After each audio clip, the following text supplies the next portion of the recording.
మా నాన్నకున్న ఎకరాలన్నీ నాకు వచ్చేయాలనుకుంటాం, మా నాన్న వ్యాపారం నాకు రావాలనుకుంటాం, నా తల్లి బంగారు నగలన్నీ నాకే రావాలని కూతురుగా నువ్వు కోరుకుంటావు.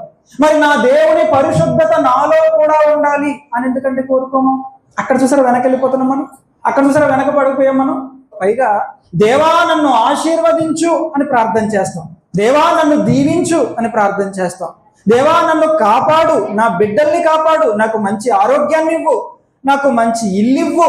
మరి ఇవన్నీ కోరుకుంటున్న నువ్వు దేవుని దగ్గర నుండి, ఆ దేవుడు నీ నుండి కోరుకున్న కోరిక, నా వలె మీరు కూడా పరిశుద్ధులుగా ఉండండి అని దేవుడు కోరుకున్నప్పుడు, దేవా ఇదిగో నీలాగే నువ్వు కోరుకున్నట్టు నీలానే నేను కూడా పరిశుద్ధంగా జీవిస్తాను అని మనం ఎందుకంటే అనుకోము?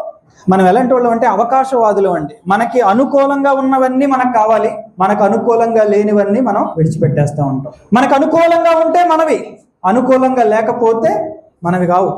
ఆశీర్వాదాలు కావాలి, దీవెనలు కావాలి, ఈవులు కావాలి, దేవుడు మేళ్లు చేయాలి, కానీ దేవునిలాగా పరిశుద్ధమైన జీవితం మాత్రం మనలో ఉండటం లేదు. బాధపడండి ఒకవేళ మీ జీవితాల్లో గనక, లేదంటే మన జీవితాల్లో గనక పరిశుద్ధత లేకపోతుంటే బాధపడాలి. దేవా ఇదిగో నీ ఆశీర్వాదాలు కోరుకుంటున్నాను, నీ దీవెనలు కోరుకుంటున్నాను, కానీ నీలాగా పరిశుద్ధంగా ఉండలేకపోతున్నాను తండ్రి, నాకు సహాయం చేయవా అని ప్రార్థన చేయాలి.